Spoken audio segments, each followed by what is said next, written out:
Busy morning for disaster management teams across the south coast of KwaZulu-Natal. They're responding to severe flooding from last night's heavy rains as distress calls from affected residents come in.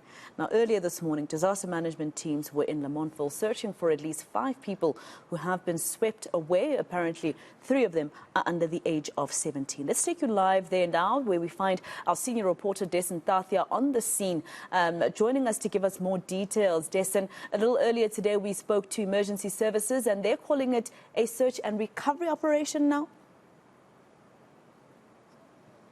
Well, Maseko, that search hasn't started just yet. It was called off during the early hours of the morning. I just want to point it out to you.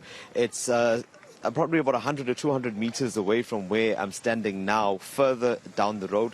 That was where those victims were last seen. They were actually trying to get out of their homes and get to dry land because their homes were becoming flooded late last night. It was part of the scenes that people saw across Durban.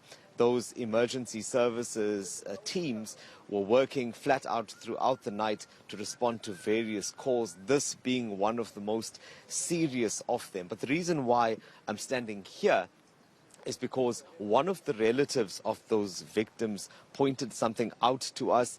They said that this area that you're looking at now, where all of this debris is, this has been a problem for years. In fact, since the 2022 floods, and they believe that had this been cleared, they would not have had this problem, because you can see quite clearly here that the water had nowhere to go. The water had come down here and then it came up this bank onto the road and ended up flooding some houses just not far from where I'm standing. And it was in those houses that the victims were last night. I want to bring her in now, Ntombikona Mhlongo.